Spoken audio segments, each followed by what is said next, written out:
우리에게 주시는 말씀은 구약성경 시편 46편 10절 말씀 되겠습니다.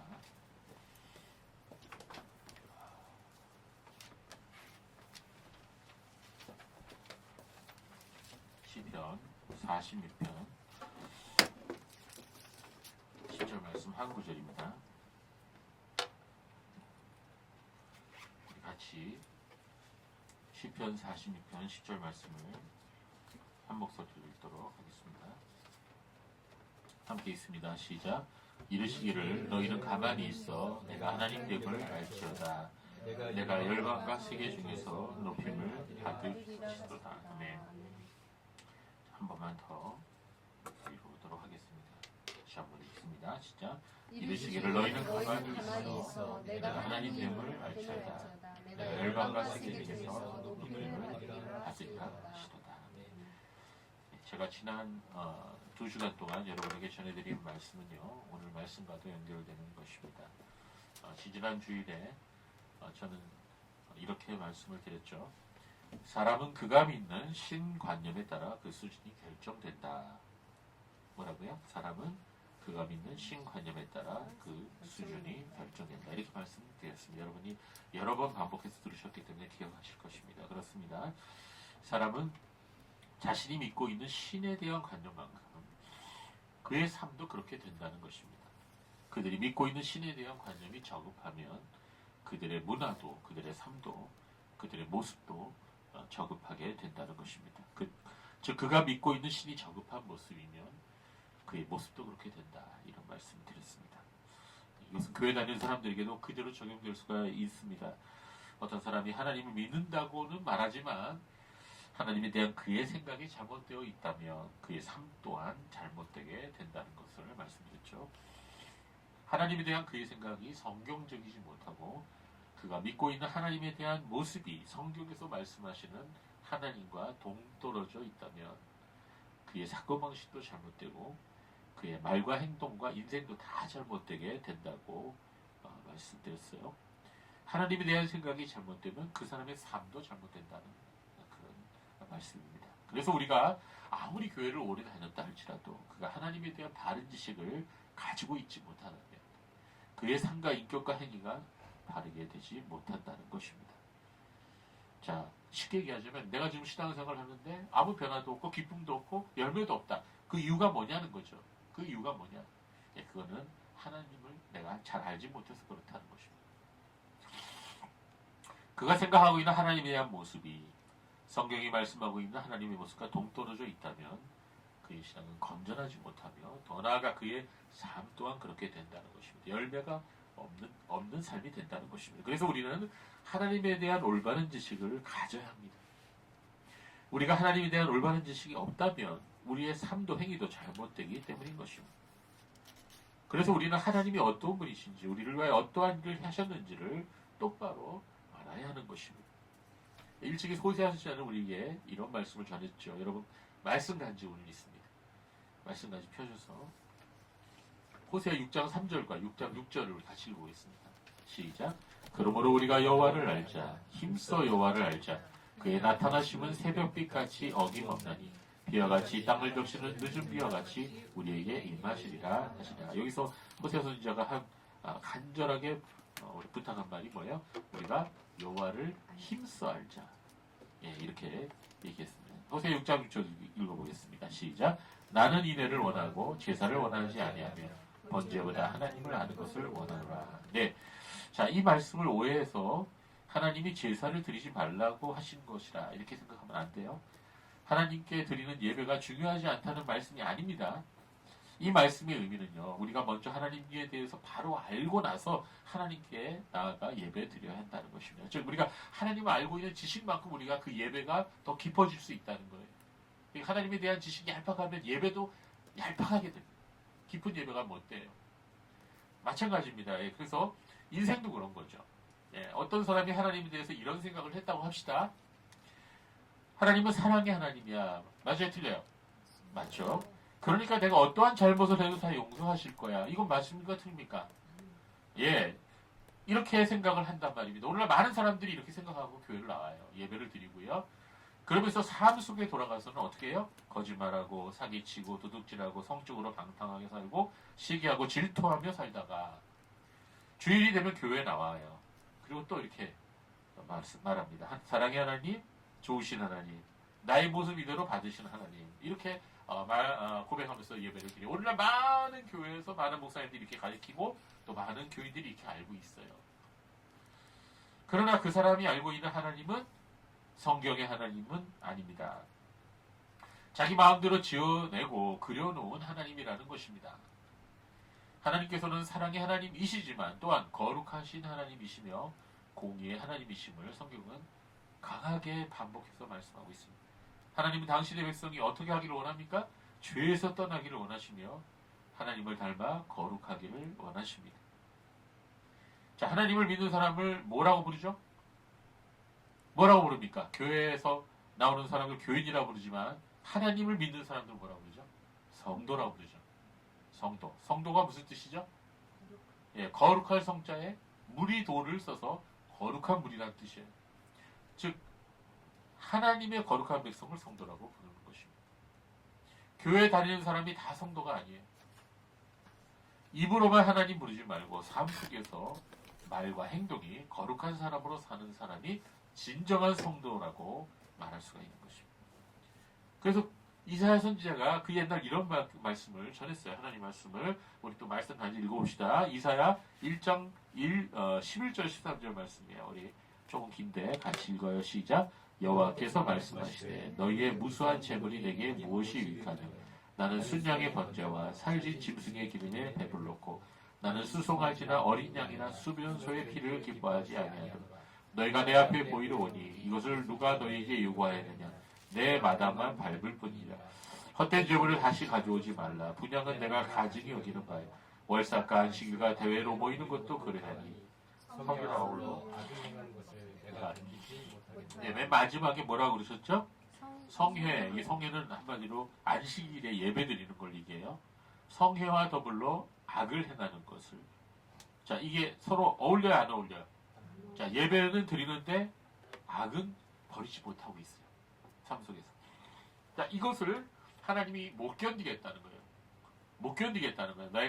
내가 너희들의 삶을 보니 악에서 여전히 행하고 떠나지 않으면서 주일날이면 안식일이면 와서 열심히 예배 드리는데 제사 드리는데 내가 그 제사 내가 못 받겠다는 거죠.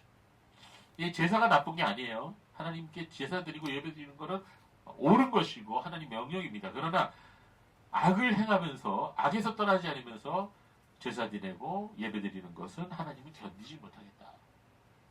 자, 이사야 선지자가 활동했던 그 당시 사람들도 안식일이면 어김없이 성전에 와서 제사 드리고 제물을 드리는 데에는 열심이었지만 사람들이 여전히 삶 속에서는 죄에서 떠나지 않고 우상 숭배하고 음행하고 남의 것을 훔치고 서로 거짓말하고 미워하고 질투하는 삶을 계속 살았다는 것이죠. 그래서 호세아 선지자가 뭐라고 말한 거예요? 제사보다 하나님 바로 알기를 힘쓰라, 이런 말을 한 거예요. 그리고 이사야 선지자는 성전에 발을 드러났다고 해서, 즉 발도장 찍었다고 해서 너희가 안식일을 지켰다고 생각하지 말라. 주일날 몸만 예배 드리고 나갔다 해서 네가 주일을 지켰다고 생각하지 마라. 그러지 말고 참된 회개를 하여서 죄에서 떠나고 삶 속에서 하나님의 뜻대로 순종하여 살아갈 것을 말씀하셨던 겁니다. 여러분, 하나님이 언제 기뻐하실까요? 여러분, 하나님이 가장 기뻐하시는 게 뭡니까? 성경을 읽어보세요. 하나님이 언제 기뻐하신다 그랬어요? 내가 돈 많이 벌 때? 내가 열심히 잠도 자지 않고 일할 때? 아니면 내가 헌금 많이 할 때? 하나님 언제 기뻐하신다 그랬습니까? 예, 성경 읽어보세요. 죄인 하나가 회개하면 하늘에서는 의인 99명으로 인하여 기뻐하는 것보다 더 기뻐한다 그랬어요. 이게 뭡니까? 하나님이 가장 기뻐하시는 것은 회개입니다. 그러니까 죄에서 떠나는 거예요. 우리가 죄 지을 수 있어요. 우리가 넘어질 수 있어요. 그러나 우리가 회개하는 것을 하나님 기뻐하십니다. 죄에서 떠나는 것을 기뻐하십니다.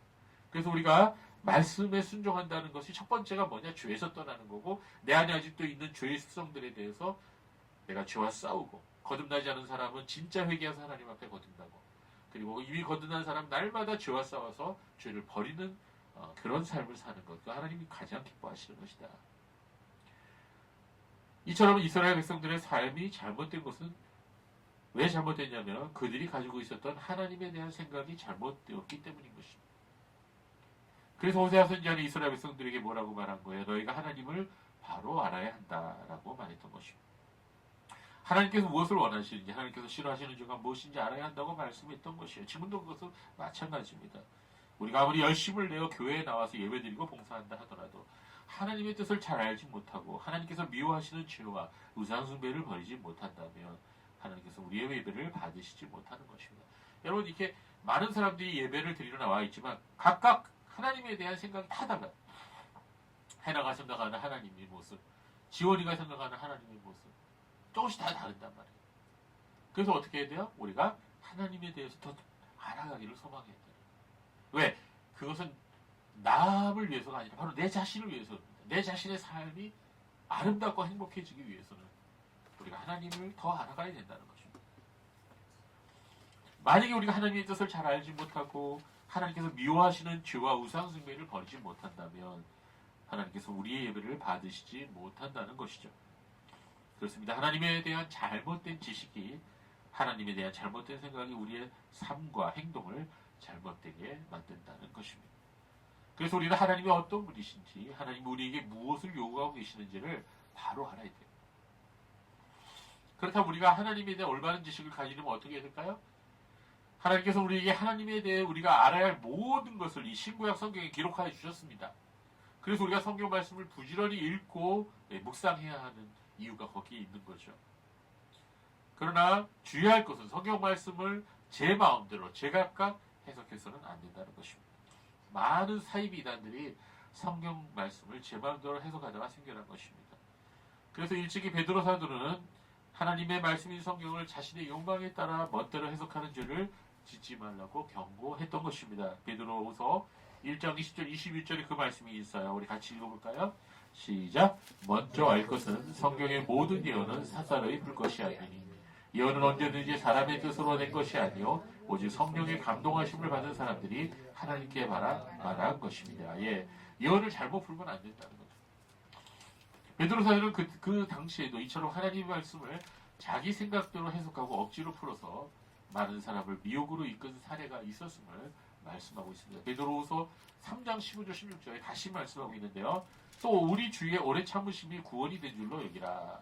우리가 사랑하는 형제 바울도, 바울 사도를 말하는 겁니다. 그 받은 지혜대로 너희에게 이같이 썼고, 이 바울 사도의 바울 서신을 얘기하죠. 로마서부터 시작해서 고린도 전후서, 갈라디아서, 에베소서, 빌립보서, 빌레몬서, 예, 이런 편지들, 디모데 전후서, 디도서 이런 편지들을 말합니다. 자, 또 그 모든 편지에도 이런 일에 관하여 말하였을 때 그 중에 알기 어려운 것이 더러 있으니 무식한 자들과 굳세지 못한 자들이 다른 성경과 같이 그것도 억지로 풀다가 스스로 멸망에 이르리다. 자, 많은 이단들이 왜 이단이 된 거예요? 성경 말씀을 읽지 않아서 이단이 된 게 아니에요. 성경 말씀을 자기 마음대로 자기 욕심대로 엉뚱하게 풀었기 때문입니다. 그러니까 우리가 하나님을 바로 알기 위해 부지런히 성경을 읽고 묵상하고 연구해야 하지만 성경 말씀을 바르게 이해하고 적용하지 못한다면 우리가 우리가 잘못되게 된다는 거예요. 그래서 우리가 바른 성경을 바로 이해하기 위해서는 뭐가 필요합니까? 바른 교리와 바른 신학의 도움을 받아야 된다. 제가 개혁주의 신학과 개혁주의 교리 신조들 강조하는 이유가 바로 하나님께서 그런 주님의 종들을 통해서 우리에게 가이드라인 제시했어요. 성경을 이렇게 이해해야 된다. 오늘 많은 목사라고 하는 사람들이 또 선교사라고 하는 사람들이 하나님의 말씀을 자기들 마음대로 해석하고 적용함으로 말미암아 하나님께서 신구약 성경에서 말씀하신 본 뜻을 왜곡하고 곡해해서 사람들에게 진리인 양 잘못 가르치고 있습니다. 그렇게 해서 사람들을 끌어모으고 큰 예배당을 짓고 책을 써서 베스트셀러 작가가 됩니다. 그리고 자기의 이름들을 널리 알리는 일에 하나님의 이름을 이용하고 있어요. 그러한 사람들 중에 오늘날 신사도 운동을 따라가는 자들이 교회에 큰 해악을 끼치고 있는 현실을 우리가 보고 있습니다. 그들 하나님의 심판을 받을 저주받을 자들인 것입니다. 베드로서 2장 3절에 우리 같이 읽어볼까요? 시작. 그들이 탐심으로써 지어낸 말을 가지고 너희를 이득을 삼으리. 그들의 심판은 옛적부터 지체하지 아니하며 그들의 멸망은 잠들지 아니하니라. 자, 성경을 해석을 하되 탐심으로써 지어낸 말을 그런 걸 가지고 가르치는 거죠. 어떻게 보면 성경 말씀을 은혜롭게 가르치는 것 같지만 자세히 들여다보면 탐심으로 지어낸 말을 가지고 성경을 잘못 이해하고 해석하는 것입니다. 그래서 우리는 요새 유튜브 방송을 시청하거나 여러 신앙 서적들을 읽을 때 매우 주의해야 됩니다. 소위 유명하다고 하고 사람들이 칭찬하는 사람들이라도 겉으로 보기에는 참 은혜로운 말씀을 전한다고 생각된다 하더라도 우리는 그들이 성경을 바르게 해석하고 있는지, 바르게 적용하고 있는지를 잘 살펴보아야 됩니다. 여러분이 잘 분별할 수 없다면 바른 신학과 교리적 지식이 있는 목회자의 도움을 얻어서라도 미혹에 빠지지 않도록 조심해야 하는 것입니다. 제가 나중에 기회가 되면요, 여러분에게 이러한 유해한 서적들, 우리에게 읽으면 신앙에 도움이 되지 않는 그런 서적들의 목록을 여러분이 제공해 드리려고 합니다. 그리고 건전하지 못한 거짓 선지자 교사들의 명단도 여러분에게 제시해 드리려고 합니다. 우리가 하나님을 바로 알아갈 때 우리의 삶도 바르게 변화될 것이라고 제가 말씀드렸죠. 지난주에 말씀드린 것처럼 참된 믿음은 진정으로 사람을 각성하게 만든다. 즉 참된 믿음은 한 사람으로 하여금 그 자신의 최고의 가치를 발휘하도록 만든다는 것이에요. 그래서 하나님을 바르게 알고 그 지식에 있어서 자라가는 사람은요, 예수님 안에서 가장 큰 행복과 보람을 느낄 수 있게 돼요. 그리고 그 사람이 어디에 있든지 돋보입니다. 사람들이 그 사람을 인정하고 그 사람을 의지하게 돼요. 왜 그렇습니까? 그 사람이 하나님이 주시는 놀라운 지혜와 그리고 은혜가 있기 때문이죠. 우리가 하나님에 대한 바른 지식에서 자라가며 올바른 신학과 교리 위에 서 있게 된다면 우리의 생각과 말과 행동도 점점 바른 방향으로 나아가게 될 것입니다. 그래서 제가 지난 주일에 말씀드린 대로 교리가 사람을 만든다는 거예요. 예, 교리가 사람을 만드는 거예요. 하나님을 아는 지식이 우리의 삶을 풍요롭게 만든다는 것입니다. 무엇보다도 하나님을 아는 지식이 우리를 우상 숭배로부터 지켜줄 것입니다. 우리가 이 세상을 살아가다 보면 여러 가지 직업을 가질 수 있게 되죠. 어떤 사람은 한 일생을 살면서 7, 8개 이상의 직업을 가지게 됩니다. 아마 여러분도 여러 가지 직업을 가지게 될 것입니다. 그러나 어떠한 직업은요, 우리가 믿음 생활을 하는 데 있어서 큰 유혹을 받을 수도 있는 직업들이 있습니다. 뇌물을 받기 쉬운 직업이 있어요. 지금은 그렇지 않지만 이전에는 세무서에 근무하는 사람들이 그런 유혹에 노출된 경우가 많이 있었습니다. 예를 들어서 뭐 세림 사개오처럼, 예, 공무원들 중에도 그렇게 뇌물의 유혹에 걸려들 수 있는 자리가 있어요. 또한 사람들은 인기와 관심을 모아야 하는 직업을 가질 수가 있습니다. 예를 들어 연예인 같은 그런 직업을 말합니다. 드라마, 영화 연기자들, 모델들, 가수들, 치어리더들, 요새 뭐 치어리더들이 굉장히 유명해졌더라고요. 무슨 춤이죠 그게? 삐끼삐끼 춤인가? 예, 굉장히 유명해졌어요. 전 세계적으로도. 이런 종류의 직업군들이 여러 가지 유혹에 노출될 수 있다는 것입니다. 그러나 그러한 직업군들이 아니어도 오늘날 모든 분야에서 우리들을 수많은 유혹에 노출되도록 만드는 것이죠. 여러분, 성경에서 탐욕은 곧 우상숭배라고 했습니다. 하나님보다 돈을 더 사랑하고 사람들의 관심을 더 사랑하게 된다면 그는 곧장 우상숭배의 길로 달려가게 될 것이라. 오늘날 많은 사람들이 돈과 성적인 죄의 유혹에 넘어지고 있습니다. 성적인 유혹에 빠져 음욕에 빠지게 되는 것도 우상숭배의 길로 나아가는 것입니다. 이러한 여러 가지 유혹들로부터 우리 자신을 지키려면 어떻게 해야 되겠습니까? 그것은 우리가 하나님을 아는 지식에 있어서 자라가야 한다는 것입니다. 우리가 거룩하신 하나님을 더욱 알아가며 하나님께서 우리에게 무엇을 원하시는지 알게 되고 하나님께서 우리를 위해 베풀어 주신 그 큰 구원의 영광이 어떠한 것인지를 알게 되고 장차 우리 앞에 나타나게 될 하나님 나라의 그 큰 영광을 알게 될 때 우리는 이 세상의 유혹이 사실 아무것도 아니거든요. 세상의 영화와 세상의 부귀와 세상의 것들이 하찮은 것임을 알게 돼요. 비교가 안 됩니다. 그리스도를 아는 지식이 가장 고상하다고 바울은 고백했어요. 거기에 비하면 세상의 모든 쾌락과 모든 유혹과 모든 것은 아무것도 아니라요. 그걸 깨닫는 게 믿음입니다. 지난번 서유리 문답 제1항을 공부할 때 우리는 3개의 성경 구절을 보았죠. 이 말씀들의 의미를 잘 이해하고 깨닫게 될 때 우리는 우상숭배로부터 우리 자신을 지켜나갈 수가 있을 것입니다. 자, 이 3구절 한번 같이 읽어볼까요? 준비되셨죠? 이 3구절은 우리가 암송하면 참 좋습니다. 먼저 고린도서 10장 31절 말씀 읽어봅시다. 시작. 그런즉 너희가 먹든지 마시든지 무엇을 하든지 다 하나님의 영광을 위하여 하라. 자, 여러분 이 말씀이 의미하는 바가 뭔지를 계속 묵상해 보십시오. 우리가 믿음이 더 깊어질수록 이 말씀이 더 깊이 이해될 것입니다. 로마서 11장 36절 시작. 이는 만물이 주에게서 나오고 주로 말미암고 주에게로 돌아갑니다. 영광이 그에게 세세토록 있으리로다. 이 개혁주의의 신학의 근본이 여기 있습니다. 로마서 11장 36절. 예, 우리가 하는 모든 일이 결국은 하나님의 영광을 위한 일이다. 그리고 하나님께로 돌아간다. 결국은. 우리가 이걸 깨닫게 되면요, 많은 유혹을 물리칠 수가 있다.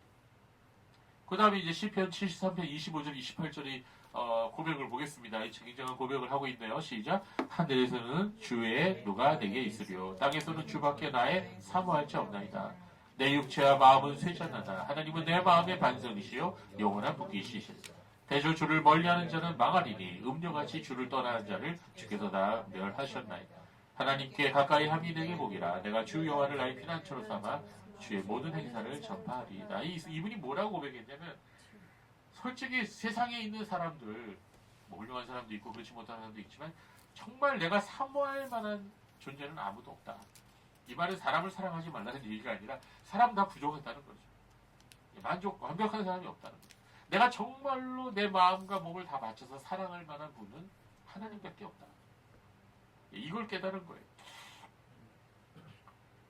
자, 내 육체와 마음은 쇠잔하나. 여러분, 나이가 들면 육체가 더 건강해져요? 쇠잔해져요? 망가지죠? 예. 그렇지만 하나님은 내 마음의 반석이시라. 이거 얼마나 귀한 고백입니까? 하나님은 내 영원한 분기시라. 네, 우리 육체와 우리의 마음은 쇠잔합니다. 그러나 하나님은 내 마음의 반석이시고 영원한 소망이 되십니다. 자, 이것이 바로 놀라운 신앙의 고백이에요. 이 세 구절을 여러분이 외우시고 여러분 묵상하시고, 성도 여러분, 여러분이 신적으로 행복한 인생을 살아가기 원한다면 하나님을 알아가는 지식에서 자라가시기를 부탁드립니다. 이 지식이 없다면 우리는 결코 복된 삶을 살지 못할 것입니다. 아무리 풍족한 환경이 주어진다 할지라도, 내가 원하는 모든 것을 얻어내고 이뤄낸다 하더라도 하나님을 아는 바른 지식이 없다면 그런 사람의 삶은 진정으로 보람되거나 진정으로 행복한 삶이 되지 못할 것입니다.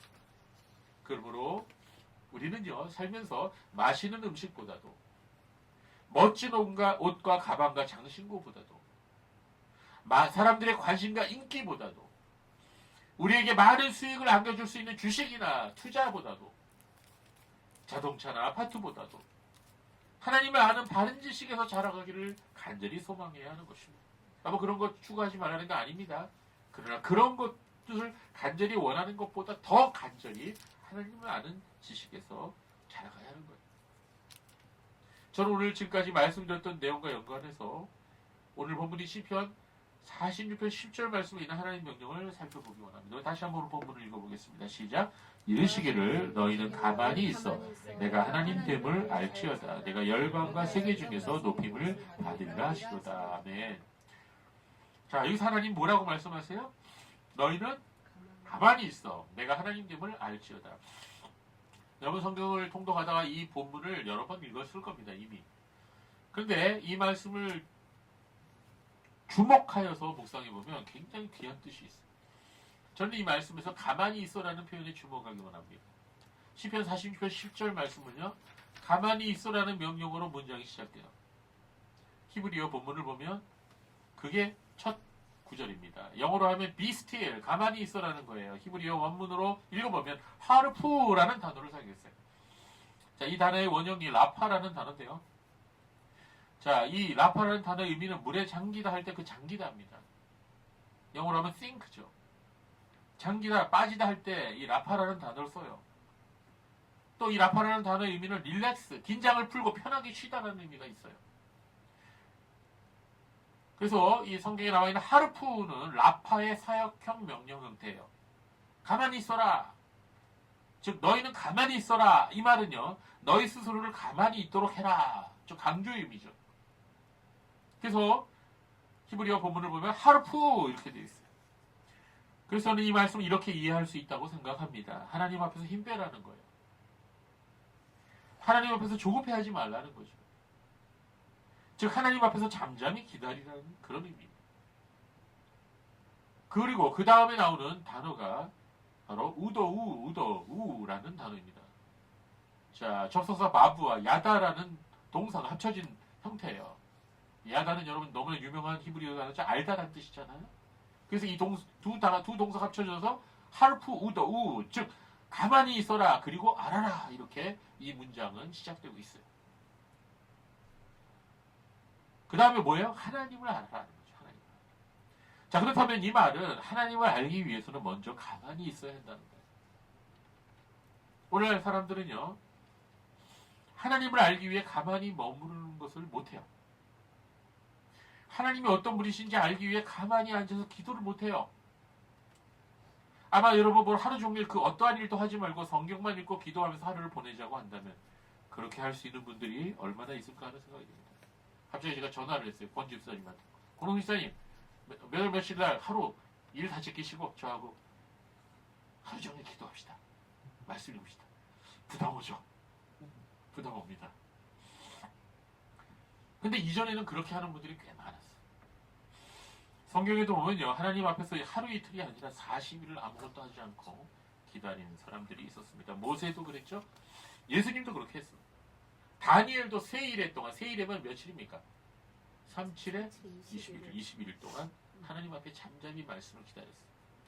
다니엘서 10장 2절에서 4절 보면 그때 나 다니엘이 세일에 동안을 슬퍼하며 세일에가 차기까지 좋은 떡을 먹지 아니하며 고기와 포도주를 입에 대지 아니하며 또 기름을 바르지 아니하니라. 화장도 안 했다는 거죠. 여자들로 말하면. 씻지도 않았다는 거죠. 첫째 달 24일에 내가 히데겔이라고 하는 큰 강가에 있었는데 그때 하나님 말씀이 임했습니다. 자, 이게 뭡니까? 하나님 앞에서 잠잠히 기다리는 거죠. 요사이 사람들은 하루를 온전히 하나님을 알아가는데 힘쓰지 않습니다. 매일 기도하는 시간을 내어 기도에 습관이 들어있는 사람도 참 만나보기가 어렵습니다. 자, 우리 한번 솔직히 얘기합시다. 지난 한 주간 동안 매일 기도하는 시간을 지키셨나요? 어떻습니까? 참 어렵죠? 시간을 내어 기도를 해도요, 이런저런 생각 때문에 기도에 집중을 못해요, 그 사람들이. 그래, 막 엉덩이가 들썩거립니다. 우리가 잘 아는 웨스터민스터 회의, 거기에 많은 목사님들이 모여서 엄청나게 많은 회의를 했는데요. 하여튼 모일 때마다 기도하면 금방 2-3시간이 지나갔다고 그랬어요. 그러나 지금은 예배 시간에 기도를 5분 이상 하면 사람들이 시계 보죠.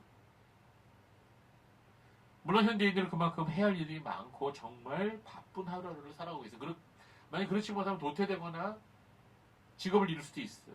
그 이해합니다. 그러나 그만큼 오늘날의 사람들은 하나님을 알아가기 위해 집중하는 시간을 내지 못한다는 거예요. 그래서 굉장히 유혹에 약합니다. 그리고 이단에 잘 넘어갑니다. 왜 그런지 아십니까? 하나님을 아는 지식이 너무 빈약하기 때문에 누가 뭐라 그러면 그게 맞는 말인 줄 알아요. 현대 그리스도인들은요, 책을 읽어나가고 성경을 통독하는 일에 익숙하지 못합니다. 그래서 이제 한 달에 책 한 권 읽는다는 것도 힘들어하는 분들이 참 많이 있습니다. 성경도 한 주간에 몇 장 읽으셨는지 스스로 여러분 우리 생각해 보시기 바랍니다. 가만히 있어 하나님을 알아가는데 시간을 낸다는 게 힘든 시대가 되었어요. 그러나 우리의 신앙의 선배들은 그렇지 않았습니다. 그분들은 하나님을 알아가는 일에 집중하였던 것입니다. 제가 그 책을 끄집어낸다 하는데 못 끄집어내요. 스테판 차녹이라는 목사님은 하나님에 대해서 글을 썼는데 이렇게 두꺼운 책을 썼어요. 저기 있는데 하나님에 대해서 뭘 그렇게 할 말이 많았는지 엄청난 페이지로 책을 썼어요. 요사의 사람들은 너무나 조급해서 답을 빨리 구하려고 하죠. 어떤 질문이나 의문이 떠오르면 네이버 지식 찾아보고 위키백과 나무 위키 이런 거 찾아보고 빨리 답을 찾으려고 하죠.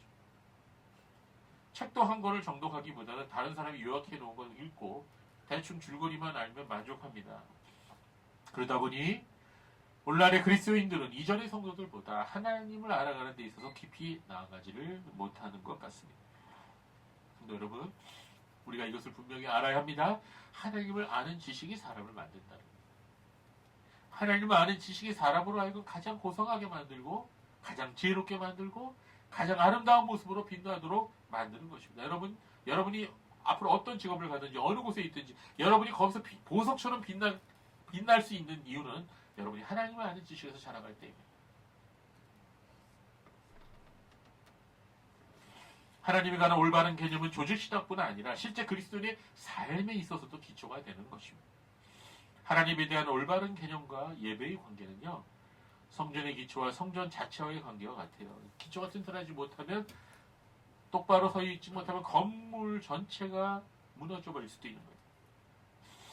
우리가 하나님에 대한 바른 지식이 없이 살아간다면 그 인생 자체는 시험이 다가오고 유혹이 다가올 때 무너지게 되는 거예요. 어떤 사람이 잘못된 신앙에 빠지게 되고 교리적인 오류에 빠지게 되는 원인도요, 또 윤리적으로 바르게 살지 못하게 실패하게 되는 원인도요, 결국은 그 모든 원인의 근원이 하나님에 대한 불완전하고 잘못된 생각이기 때문인 것입니다. 오늘 하나님을 믿는다고 입으로 신앙을 고백하는 신자들조차도 그 삶의 열매가 따라주지 못하고 도덕적 재난에 빠지게 되는 이유가 무엇입니까? 그것은 바로 하나님을 알기 위해서 하나님 앞에서 잠잠히 기다리지 못하기 때문인 것입니다. 다시 말씀드립니다. 너희는 가만히 있어 내가 하나님됨을 알지어다. 우리는 하나님을 알기 위해 시간을 내야 됩니다. 그리고 우리의 모든 힘을 빼고 세상으로 향한 우리의 모든 관심의 안테나를 다 접고 오직 하나님께 집중할 수 있는 그러한 시간을 가질 수 있어야 합니다. 그리고 그러한 시간을 정기적으로 우리의 삶 속에 지속할 수 있어야 합니다. 이게 바른 신앙의 길입니다. 이것이 없다면 결코 우리는 복된 인생을 살아갈 수가 없을 것입니다. 여러분, 이 세상에 많은 문제들이 있습니다. 그러나 이 세상 모든 문제가 한꺼번에 들이닥친다 할지라도 살아계신 하나님 믿는 사람은, 하나님께 대한 올바른 지식에서 자라가는 사람은 두려워하지 않습니다. 하나님에 대한 바른 신앙을 가진 사람은 이 세상 어떤 문제 앞에서도 담대할 수가 있는 것입니다. 왜 그렇습니까? 얼마 못 가 다 해결될 것임을 알기 때문입니다. 왜? 내가 하는 게 아니거든요. 그런 하나님을 알아가는 지식에 관심을 두지 않는 사람은 시간이 많이 지나도, 나이가 많이 먹어도 그 신앙에 있어서 자라가지 못합니다. 그 열매가 맺혀지지 못합니다. 여기서 말하는 지식이라고 하는 것은요, 단순히 머리로만 하는 그런 지식이 아닙니다. 여러분, 헤르만 바빙크라고 하는 개혁주의 신학자 있습니다. 그 유명한 분이죠. 그분이 하나님의 크신 일이라는 책을 썼어요. 1931년에 마그달리아 데이라고 하는 아주 유명한 책을 썼습니다. 거기 411쪽에 13쪽에 이런 말을 했어요. 그러나 구원하는 믿음에 내재된 지식은 특별한 종류의 지식이다. 그것은 지성과 기억에만 흡수되어 사람을 차갑게 만드는 순전히 이론적인 지식이 아니다. 그것은 탐구와 성찰을 통해 획득한 과학적 지식과 동일선상에 있지 않고 과거 어디선가 발생한 일에 대한 역사적 보도를 받아들이는 것과 동일시해서도 안 된다.